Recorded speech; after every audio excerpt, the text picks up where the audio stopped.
Assalamualaikum warahmatullahi wabarakatuh. Sebelumnya perkenalkan, nama saya Rafika Bunga, mahasiswi dari Stikes Medistra Indonesia, jurusan D3 Kebidanan. Akan melakukan pendidikan kesehatan reproduksi dalam bentuk video dengan tema HIV/AIDS di masa COVID-19 ini.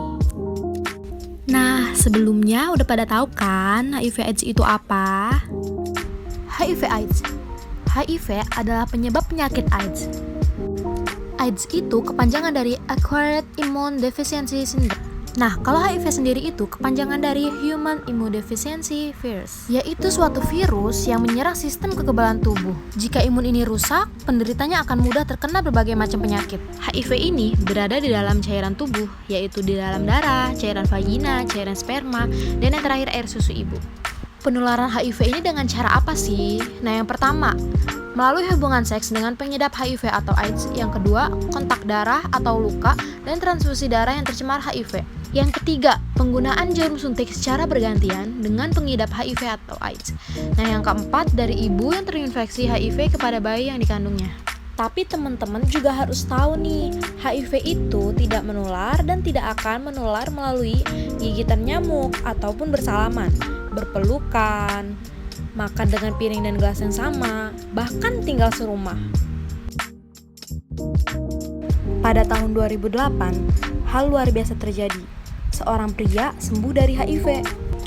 Dari 70 juta lebih kasus HIV, ini kejadian pertama, dan kita belum mengetahui cara pasti bagaimana ia disembuhkan. Kita bisa menangani berbagai penyakit seperti malaria, hepatitis, dan penyakit lainnya. Anehnya, mengapa kita tidak bisa menyembuhkan HIV? Baiklah, pertama-tama kita lihat bagaimana HIV memasuki manusia dan berkembang menjadi AIDS. Seks bebas tanpa kondom dan jarum suntik bekas menjadi sebab utama penularan. Untungnya, HIV tidak dapat menyebar melalui udara, air, dan sentuhan kulit. HIV dapat memasuki siapapun, tidak peduli usia, orientasi seksual, jenis kelamin, bahkan rasnya. Begitu masuk dalam tubuh, HIV menginfeksi sel yang menjadi bagian sistem imun. HIV biasanya mengincar sel T pembantu yang membantu tubuh bertahan melawan infeksi bakteri dan jamur.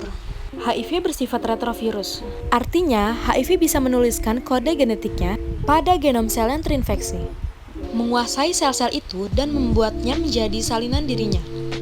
Pada tahap pertama, infeksi HIV ini, virus menggandakan diri di dalam sel T pembantu dengan cara merusak sel T pembantu itu. Pada tahap ini, penderita sering mengalami gejala mirip flu, tapi biasanya belum sampai mengancam jiwa.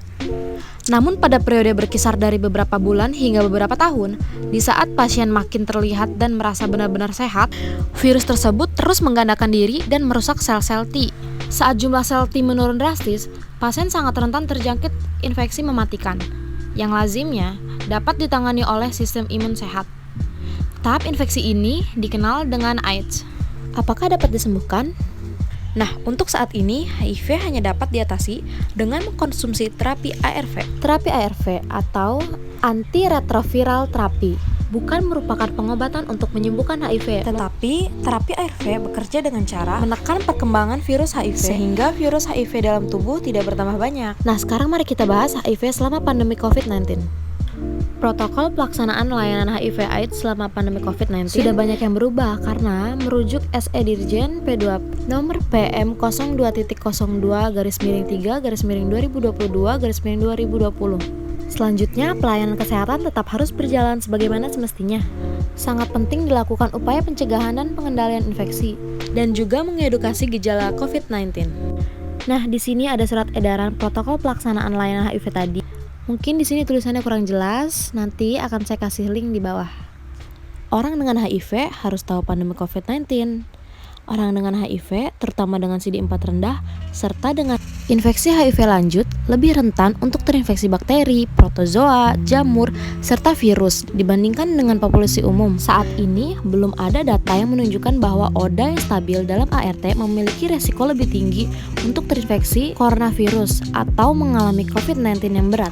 ODA perlu waspada terhadap gejala dan tanda COVID-19, yaitu demam sedang hingga tinggi, batuk kering, sakit tenggorokan, hidung berair, lelah.